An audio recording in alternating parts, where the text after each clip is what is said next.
नमस्कार दोस्तों, स्वागत है आपका हमारे चैनल पर फिर से एक बार नई कहानी के साथ। तो चलिए बिना समय गवाए कहानी को शुरू करते हैं। घर में घुसते ही चंद्रिका के बिगड़े बिगड़े से तेवर देखकर रवि भांपने लगा था कि आज कुछ हुआ है, वरना रोज मुस्कुराकर स्वागत करने वाली चंद्रिका का चेहरा यूं उतरा ना होता। लो दीदी का पत्र आया है। चंद्रिका के बड़े हुए हाथों पर सरसरी सी नजर डालकर रवि बोला, रख दो, जरा कपड़े वपड़े तो बदल लूं। पत्र कहीं भागा जा रहा है क्या? चंद्रिका की हैरत भरी नजरों का मुस्कुराहट से जवाब देता हुआ रवि बाथरूम में घुस गया। चंद्रिका के उतरे हुए चेहरे का राज भी उस पर खुल गया था। रवि मन ही मन सोच कर मुस्कुरा उठा। सोच रही होगी कि आज मुझे हुआ क्या है। दीदी का पत्र हर बार की तरह झपट कर जो नहीं लिया। हर साल गर्मी की छुट्टियों में दीदी के आने का सिलसिला बहुत पुराना था, परंतु विवाह के 5 वर्षों में शायद ही ऐसा कभी हुआ हो जब उनके आने को लेकर चंद्रिका से उसकी जोरदार तकरार न हुई हो। बेचारी दीदी, जो इतनी आस और प्यार के साथ अपने इकलौते छोटे भाई के घर थोड़े से मान और सम्मान की आशा लेकर आती थी। चंद्रिका के रूखे बर्ताव व उन दोनों के बीच होती तकरार से अब चंद दिनों में ही लौट जाती थी। दीदी से रवि का लगाव कम होता भी तो कैसे। दीदी 10 वर्ष की थी जब माँ रवि को जन्म देते समय ही उसे दूसरी दुनिया की ओर चल दी थी। दीदी न होती तो मेरा क्या होता, ये सोचकर ही उसकी आंखें भर उठती। दीदी उसकी बड़ी बहन बाद में थी, माँ जैसी पहले थी। कैसे भूल जाता रवि बचपन से लेकर जवानी तक के उन दिनों को, जब कदम कदम पर दीदी ममता और प्यार की छाया लेके उसके साथ चलती रही। दीदी तो विवाह भी नहीं करती, परंतु रिश्तेदारों के तानों और बेटी की बढ़ती उम्र के चिंतित पिताजी के चेहरे पर बढ़ती झुर्रियों को देखने के बाद रवि ने अपनी कसम देकर दीदी को विवाह के लिए मजबूर कर दिया था। उनके विवाह के समय वह बीए में आया था। विवाह के बाद भी बेटे की तरह पाले भाई की तड़प दीदी के अंदर से गई नहीं थी। उसकी जरा सी खबर पाते ही दौड़ी चली आती। वह भी उनके जाने के बाद कितना अकेला हो गया था। यह तो अच्छा हुआ कि जीजाजी अच्छे स्वभाव के थे, दीदी की तड़प समझते थे, भाई बहन के प्यार के बीच कभी बाधा नहीं बने थे। चंद्रिका को भी तो वही ढूंढ कर लाई थी। उन दिनों की याद से रवि मुस्कुरा उठा। दीदी उसके विवाह की तैयारी में बावरी हो उठी थी। ऐसा भी नहीं था कि चंद्रिका को इन बातों की जानकारी न हो। विवाह के शुरुआती दिनों में ही सारी राम कहानी उसने सुना दी थी। विवाह के बाद जब पहली बार दीदी आ रही थी तो चंद्रिका भी उनसे मिलने के लिए बड़ी उत्साहित थी, और स्वयं रवि तो पगला सा गया था। आखिर उसके विवाह के बाद वह पहली बार आ रही थी। वह चाहता था कि भाई की खुशी गृहस्थी देखकर वह खिल उठे। पति के ढेरों आदेशानुसार पाकर चंद्रिका का उत्साह कुछ कम सा हो गया था। वह कुछ सहम सी भी गई थी, परंतु रवि तो अपनी ही धुन में था। चाहे कुछ भी हो जाए, दीदी को इतना मान सम्मान और प्यार मिलना चाहिए कि उनकी ममता का जरा सा भी कर्ज तो वह उतार सके। दीदी के आने के बाद उन दोनों के बीच चंद्रिका कहीं खो सी गई थी। उन दोनों को अपने में ही मस्त पाके उनके साथ बैठकर स्वयं भी उनकी बातों में शामिल होने की कोशिश करती, पर रवि ऐसा मौका देता ही न था। तब वह रसोई में घुसकर खाना बनाने की कोशिश में लग जाती। मेहनत से बनाया गया खाना देखकर भी रवि उस पर नाराज हो उठता। यह क्या बना दिया? पता नहीं है दीदी को पालक पनीर की सब्जी अच्छी लगती है, शाही पनीर नहीं। फिर रसोई में काम करती चंद्रिका का हाथ पकड़कर बाहर लाकर खड़ा करता और कहता, आज तो दीदी के हाथ का बना हुआ ही खाऊंगा, वे कितना अच्छा बनाती है। तब भाई बहन चुहलबाजी करते हुए रसोई में मशगूल हो जाते और चंद्रिका बिना अपराध के ही अपराधी सी रसोई के बाहर खड़ी उन्हें देखती रहती। दीदी ज़रूर कभी कभी चंद्रिका को भी साथ लेने की कोशिश करती, लेकिन रवि अनजाने ही सही उनके बीच एक ऐसी दीवार बन गया था कि दोनों औपचारिकता से आगे कभी बढ़ ही न पाई थी। उस समय तो चंद्रिका ने हालात से समझौता कर लिया था, लेकिन उसके बाद जब भी दीदी आती वह कुछ तीखी हो उठती। सीधे दीदी से कभी कुछ नहीं कहती थी, लेकिन रवि के साथ उसके झगड़े शुरू हो गए थे। दीदी भी शायद भाप गई थी, इसीलिए धीरे धीरे उनका आना कम होता जा रहा था। इस बार तो पूरे 1 वर्ष बाद आ रही थी। पिछली बार उनके सामने ही चंद्रिका से रवि ने इतना झगड़ा किया कि वे बेचारी 4 दिन में ही वापस चली गई थी। जितने भी दिन वे रही, चंद्रिका ने बिस्तर से नीचे कदम न रखा। हमेशा सिर दर्द का बहाना बना अपने कमरे में ही पड़ी रहती। एक दोपहर दीदी को अकेले काम में लगा देख भनभनाता हुआ रवि चंद्रिका से लड़ पड़ा था। तब वह तीखी आवाज़ में बोली थी, तुम क्या समझते हो मैं बहाना कर रही हूँ? वैसे भी तुम्हें और तुम्हारी दीदी को मेरा कोई काम पसंद ही कब आता है? तुम दोनों तो बातों में मशगूल हो जाओगे, फिर मैं वहाँ क्या करूँगी? बढ़ते बढ़ते बात तेज झगड़े का रूप ले चुकी थी। दीदी कुछ बोली नहीं, पर दूसरे ही दिन सुबह रवि द्वारा मिन्नतें करने के बाद भी चली गई थी। उनके चले जाने के बाद भी बहुत दिनों तक उन दोनों के संबंध सामान्य न हो पाए थे। दीदी के इस तरह चले जाने के कारण वह चंद्रिका को माफ नहीं कर पाया था। दोनों के बीच बढ़ते तनाव को देख अभी तक खामोशी से सब कुछ देख रहे पिताजी ने आखिरकार एक दिन रात को खाने के बाद टहलने के लिए निकलते समय उसे भी साथ ले लिया था। वे उसे समझाते हुए बोले थे, पति पत्नी के संबंध का अजीब ही कायदा होता है। इस रिश्ते के बीच किसी तीसरे की उपस्थिति बर्दाश्त नहीं होती है, लेकिन दीदी कोई गैर नहीं है। बीच में ही बात काटते हुए रवि का स्वर रोष से भर उठा था। बेटा, विवाह के बाद सबसे नज़दीकी रिश्ता पति पत्नी का ही होता है, बाकी संबंध गौण हो जाते हैं। माना कि सभी संबंधों की अपनी अपनी अहमियत है, लेकिन किसी भी रिश्ते पर कोई रिश्ता हावी नहीं होना चाहिए, वरना कोई भी सुखी नहीं रहता। तुम ही बताओ, इतनी कोशिशों के बाद भी क्या तुम्हारी दीदी खुश है? समझाते समझाते पिताजी सवाल सा कर उठे थे। तो मैं क्या करूं? चंद्रिका की खुशी के लिए उनसे सारे रिश्ते संबंध तोड़ लूं क्या? या फिर दीदी के लिए चंद्रिका से? रवि असमंजस में था। आप तो जानते ही हैं कि दोनों ही मुझे कितनी प्रिय है। संबंध तोड़ने के लिए कौन कहता है? पिताजी धीरे से हंस पड़े थे, फिर गंभीर हो बोले, यह तो तुम भी मानते होगे कि चंद्रिका मन से बुरी या झगड़ालू नहीं है। मेरा कितना ख्याल रखती है, तुम्हारे लिए भी आदर्श पत्नी सिद्ध हुई है। फिर दीदी से ही उसकी क्या दुश्मनी है? रवि के इस सवाल पर थोड़ी देर तक उसे गहरी नज़रों से देखने के बाद वे बोले, कोई दुश्मनी नहीं है। याद करो, पहली बार वह भी कितनी उत्साहित थी। इस सब के लिए अगर कोई दोषी है तो वह स्वयं तुम हो। मैं? सीधे सीधे अपने आप को अपराधी पाकर रवि अचकचा उठा था। हाँ, तुम। उन दोनों के बीच एक दीवार बनकर खड़े हो, कुछ करने का मौका ही कहाँ देते हो। आखिर वह तुम्हारी पत्नी है, वह तुम्हारी खुशी के लिए कुछ भी करने को तैयार रहती है, लेकिन तुम हो कि अपनी बहन के आते ही उसके पूरे के पूरे व्यक्तित्व को ही नकार देते हो। पिताजी सांस लेने के लिए तनिक रुके थे। रवि सिर झुकाए चुप बैठा, किसी सोच में डूबा सा था। बेटा, मुझे बहुत खुशी है कि तुम्हारी दीदी और तुम में इतना स्नेह है। भाई बहन से कहीं अधिक तुम दोनों एक दूसरे के अच्छे दोस्त हो, पर अपनी दोस्ती की सीमाओं को बढ़ाओ। अब चंद्रिका को भी इसमें शामिल करो। यह उसका भी घर है, उसे भी तय करने दो कि वह अपने मेहमान का कैसे स्वागत करती है। विश्वास मानो, इससे तुम सबके बीच से तनाव और गलतफहमियों के बादल छट जाएंगे और तुम सब एक दूसरे के अधिक पास आ जाओगे। अंदर कितनी देर लगाओगे? चंद्रिका की आवाज़ सुन वह चौंक उठा। अरे, इतनी देर से मैं अंदर बाथरूम में ही बैठा हूँ। झटपट नहाकर वह बाहर निकल आया। चाय और गर्मा गर्म नाश्ते की प्लेट उसका इंतज़ार कर रही थी।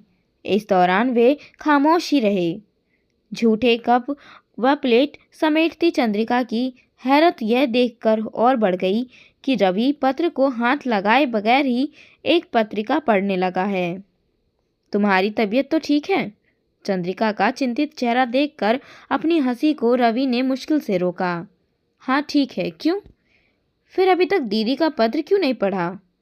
चंद्रिका के सवाल के जवाब में वह लापरवाही से बोला। तुमने तो पढ़ा ही होगा, खुद ही बता दो क्या लिखा है। वह कल दोपहर की गाड़ी से आ रही है। अच्छा, कह वह फिर पत्रिका पढ़ने में मशगूल हो गया। कुछ देर तक चंद्रिका वहीं खड़ी गौर से उसे देखती रही, फिर कमरे से बाहर निकल गई। दूसरे दिन रविवार था। सुबह सुबह रवि को अखबार में खोया पाकर चंद्रिका बहुत देर तक खामोश न रह सकी। दीदी आने वाली है, तुम्हें कुछ ख्याल भी है? पता है। अखबार में नजरें जमाए हुए ही वह बोला। खाक पता है? चंद्रिका झुंझला उठी थी। कुछ सामान वगैरह लाना है या नहीं? घर तुम्हारा है, तुम जानो। उसकी झुंझलाहट पर वह खुद मुस्कुरा उठा। कुछ देर तक उसे घूरने के बाद पैर पटकती हुई चंद्रिका थैला और पर्स ले बाहर निकल गई। जब वह लौटी तो भारी थैले के साथ पसीने से तरबतर थी। रवि आश्चर्यचकित था। वह दीदी की पसंद की एक एक चीज छांट कर लाई थी। दोपहर के खाने में क्या बनाऊं? सवालिया नजरों से उसे देखते हुए चंद्रिका ने पूछा। तुम जो भी बनाओगी लाजवाब ही होगा, कुछ भी बना लो। रवि की बात सुन चंद्रिका ने उसे यूं घूर कर देखा जैसे उसके सिर पर सिंह उग गए हो।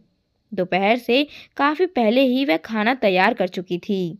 रवि की तेज नजरों ने देख लिया था कि सभी चीजें दीदी की पसंद की बनी है। वास्तव में वह मन ही मन पछता भी रहा था। उसे महसूस हो रहा था कि उसके बचकाने व्यवहार की वजह से ही दीदी और चंद्रिका इतने समय तक अजनबी बन परेशान होती रही। ट्रेन का टाइम हो रहा है, स्टेशन जाने के लिए कपड़े निकाल दूं? चंद्रिका ने अपने अगले सवाल के साथ सामने खड़ी थी। अपने को व्यस्त सा दिखाता रवि बोला। उन्हें रास्ता तो पता है, ऑटो लेकर आ जाएगी। तुम्हारा दिमाग तो सही है। बहुत देर से जमा हो रहा लावा अचानक ही फूट कर बह निकला था। पता है ना कि वह अकेली आ रही है।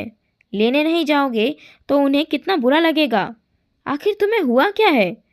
अच्छा बाबा, जाता हूँ, पर एक शर्त पर, तुम भी साथ चलो। मैं? हैरत में पड़ी चंद्रिका बोली। मैं तुम दोनों के बीच क्या करूँगी? फिर मैं भी नहीं जाता। उसे अपनी जगह से टस से मस न होते देख आखिर चंद्रिका ने भी हथियार डाल दिए। अच्छा उठो, मैं भी चलती हूँ। चंद्रिका को साथ आया देख दीदी पहले तो हैरत में पड़ी, फिर खिल उठी। शायद पिछली बार से कटु अनुभवों ने उन्हें भयभीत कर रखा था। स्टेशन पर चंद्रिका को भी देखकर एक पल में सारी शंकाएं दूर हो गई।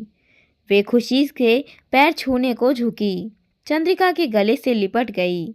रवि सोच रहा था, इतनी अच्छी तरह से तो वह घर में भी कभी नहीं मिली थी। किस सोच में डूब गए। दीदी का खिलखिलाता स्वर उसे गहरे तक खुशी से भर गया।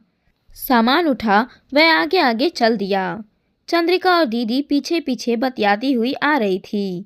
खाने की मेज पर भी रवि कम बोल रहा था। चंद्रिका ही आग्रह कर करके दीदी को खिला रही थी। हर बार चंद्रिका के अबोलेपन की स्थिति से शायद माहौल तनाव युक्त हो उठा था। इसीलिए दीदी अब जितनी सहज व खुश लग रही थी उतनी पहले कभी नहीं लगी थी। खाने के बाद वह उठकर अपने कमरे में आ गया। वे दोनों बहुत देर तक वहीं बैठी बातों में जुटी रही। कुछ देर बाद चंद्रिका कमरे में आकर दबे स्वर में बोली, यहाँ क्यों बैठे हो? जाओ दीदी से कुछ बातें करो ना। तुम हो ना, मैं कुछ देर सोऊंगा। कहते कहते रवि ने करवट बदल कर आंखें मूंद ली। रात के खाने की तैयारी में चंद्रिका का हाथ बटाने के लिए दीदी भी रसोई में आ गई। रवि टीवी खोल कर बैठ गया था। रवि की तबीयत ठीक नहीं है क्या? रसोई घर से आता दीदी का स्वर सुन रवि के कान चौकन्ने हो गए। पल भर की खामोशी के बाद चंद्रिका का स्वर उभरा, नहीं तो आजकल ऑफिस में काम अधिक होने से ज़्यादा थक जाते हैं, इसीलिए थोड़े खामोश हो गए हैं। आपको बुरा लगा क्या? अरे नहीं, इसमें बुरा मानने की क्या बात है। वैसे भी तुम्हारा साथ ज़्यादा भला लग रहा है। पहली बार ऐसा लग रहा है कि अपने मायके आई हूँ। माँ तो थी नहीं, जिससे यहाँ आने पर मायके का एहसास होता। पिताजी और भाई का मान दुलार था तो, पर असली मायके का एहसास तो माँ या भौजाई के प्यार और मनुहार से होता है। दीदी, मुझे माफ़ कर दीजिए, चंद्रिका ने हौले से कहा। मैंने आपके साथ अच्छा व्यवहार नहीं किया। ऐसी बात नहीं है। हमने तुम्हें अवसर ही कहाँ दिया था कि तुम अपना अच्छा या बुरा व्यवहार सिद्ध कर सको। खैर छोड़ो, इस बार जैसा सुकून मुझे पहले कभी नहीं मिला। दीदी का स्वर संतुष्टि भरा था। टीवी के सामने बैठे रवि का मन भी दीदी की खुशी और संतुष्टि देख चंद्रिका के प्रति प्यार और गर्व से भर उठा था। सुबह उसके उठने से पहले ही दीदी और चंद्रिका उठकर काम के साथ साथ बातों में व्यस्त थी। रात भी रवि सो गया था। वे दोनों जाने कितनी देर तक एक साथ जागती रही थी। जाने उन दोनों के अंदर कितनी बातें दबी पड़ी थी जो खत्म होने का नाम ही नहीं ले रही थी। रवि को एक बार फिर अपनी मूर्खता पर पछतावा हुआ। बिस्तर से उठकर वह ऑफिस जाने की तैयारी में लग गया। कहाँ जा रहे हो? शीशे के सामने बाल संवार रहे रवि के हाथ अचानक चंद्रिका को देखकर रुक गए। ऑफिस? दीदी आई है फिर भी? चंद्रिका की हैरानी वाजिब थी। दीदी के लिए रवि पहले पूरे वर्ष की छुट्टी बचा के रखता था। जितने भी दिन वे रहती, वे उन्हें घुमाने फिराने के लिए छुट्टियां लेकर घर बैठा रहता था। छुट्टी क्यों नहीं लेते? हम सब घूमने चलेंगे, चंद्रिका जोर देते हुए बोली। नहीं, इस बार छुट्टियां बचा रहा हूँ। शरारती भरी नज़र चंद्रिका के चेहरे पर डालता हुआ रवि बोला। क्यों? चंद्रिका के सवाल के जवाब में उसने उसे अपने पास खींच लिया। क्योंकि इस बार मैं तुम्हें मसूरी घुमाने ले जा रहा हूँ। अभी छुट्टी ले लूँगा तो बाद में नहीं मिलेगी। चंद्रिका की आंखें भीग उठी थी। शायद वह विश्वास नहीं कर पा रही थी कि रवि की जिंदगी और दिल में उसके लिए भी इतना प्यार छिपा हुआ है। अपने को संभाल आंखें पोंछती वह लाड़ भरे स्वर में बोली, मसूरी जाना क्या दीदी से अधिक ज़रूरी है? मुझे कहीं नहीं जाना, तुम्हें छुट्टी लेनी ही पड़ेगी। अच्छा, ऐसा करता हूँ, सिर्फ आज की छुट्टी ले लेता हूँ। वह समझौते के अंदाज में बोला, लेकिन इसके बाद जितने दिन भी दीदी रहेंगी तुम ही उनके साथ रहोगी। मैं अकेले? चंद्रिका घबरा रही थी। मुझसे फिर कोई गलती हो गई तो क्या? उसे सुधार लेना। मुझे तुम पर पूरा विश्वास है, मन ही मन सोचता जा रहा था रवि। मैं भी तो अपनी गलती ही सुधार रहा हूँ। वह रवि की प्यार और विश्वास भरी निगाहों को पल भर देखती रही, फिर हंसकर बोली, अच्छा आप छोड़ो, चलकर कम से कम आज की पिकनिक की तैयारी करूं। दीदी पूरे 15 दिनों के लिए रुकी थी। चंद्रिका और उनके बीच संबंध बहुत मधुर हो गए थे। इस बार पिताजी भी अधिक खुश नजर आ रहे थे। दीदी के जाने का दिन ज्यों-ज्यों नज़दीक आ रहा था, चंद्रिका उदास होती जा रही थी। आखिरकार जीजाजी के बुलावे के पत्र ने उनके लौटने की तारीख तय कर दी थी। दौड़ी दौड़ी चंद्रिका बाजार जाकर दीदी के लिए साड़ी और जीजाजी के लिए कपड़े खरीद लाई थी। तरह तरह के पापड़ और अचार दीदी के मना करने के बावजूद उसने बांध दिए थे। शाम की ट्रेन थी। चंद्रिका दीदी के साथ के लिए तरह तरह की चीज़ें बनाने में व्यस्त थी। रवि सामान पैक करती दीदी के पास आ बैठा। दीदी ने मुस्कुराकर उसकी तरफ देखा। अब तुम कब आ रहे हो चंद्रिका को लेकर? आऊँगा दीदी, जल्दी ही आऊँगा। बैठी हुई दीदी की गोद में वह सिर रखकर लेट गया था। तुम नाराज तो नहीं हो ना? किस लिए? उसके बालों में हाथ फेरती हुई दीदी एकाएक ही उसकी बात सुन हैरत में पड़ गई। मैं तुम्हारे साथ पहले जितना समय नहीं बिता पाया ना? रवि बोला। नहीं रे, बल्कि इस बार मैं यहाँ जितनी खुश रही हूँ उतनी पहले कभी नहीं रही। चंद्रिका के होते हुए मुझे किसी भी चीज़ की कमी महसूस नहीं हुई। एक बात बताऊँ, मुझे बहुत डर लगता था। तेरे इतने प्यार जताने के बाद भी लगता था मेरा भाई मुझसे अलग हो जाएगा। कभी कभी सोचती थी शायद मेरे आने की वजह से ही चंद्रिका और तुम्हारे बीच झगड़ा होता है। तुझे देखने के लिए मन न तड़पता तो शायद यहाँ कभी आती ही नहीं। चंद्रिका के इस बार के अच्छे व्यवहार ने मुझे एहसास दिलाया है कि भाई तो अपना होता ही है, पर भौजाई को अपना बनाना पड़ता है, क्योंकि वह अगर अपनी ना बने तो धीरे धीरे भाई भी पराया हो जाता है। आज मैं सुकून महसूस कर रही हूँ। चंद्रिका जैसी अच्छी भौजाई के होते हुए मेरा भाई कभी पराया नहीं होगा। इस सब से भी बढ़कर पता है उसने क्या दिया है मुझे? क्या? मेरा मायका, जो मुझे पहले कभी नहीं मिला था। चंद्रिका ने मुझे वह सब दे दिया है। दीदी की आंखें बरस उठी थी। चंद्रिका ने यह जो एहसान मुझ पर किया है, इसका कर्ज कभी नहीं चुका पाऊंगी। खाना तैयार है। चंद्रिका कब कमरे में आई पता ही नहीं चला, लेकिन उसकी भीगी भीगी आंखें बता रही थी कि वह सब कुछ सुन चुकी थी। गर्व से निहारती रवि की आंखें में झांक चंद्रिका बोली, कैसे भाई हो? पता नहीं आज सुबह से दीदी ने कुछ नहीं खाया। चलो, खाना ठंडा हो रहा है। दीदी को ट्रेन में बिठा रवि उनका सामान व्यवस्थित करने में लगा हुआ था। चंद्रिका दीदी के साथ ही बैठी उन्हें दशहरे की छुट्टियों में आने के लिए मना रही थी। हमेशा उतरे मुंह से वापस होने वाली दीदी का चेहरा इस बार चमक रहा था। ट्रेन की सीटी की आवाज़ के साथ ही रवि ने कहा, उतरो चंद्रिका, ट्रेन चलने वाली है। चंद्रिका दीदी से लिपट गई। जल्दी आना और जाते ही पत्र लिखना। अब पहले तुम दोनों मेरे घर आना। भीगी आंखों के साथ दीदी मुस्कुरा रही थी। उनके नीचे उतरते ही ट्रेन ने सरकना शुरू कर दिया। दीदी, पत्र ज़रूर लिखना। दोनों अपने अपने रुमाल हिला रही थी। ट्रेन गति पकड़ स्टेशन से दूर होती जा रही थी। चंद्रिका ने पलटकर रवि की तरफ देखा। रवि की गर्व भरी आंखों को निहारती चंद्रिका की आंखें भी चमक उठी थी।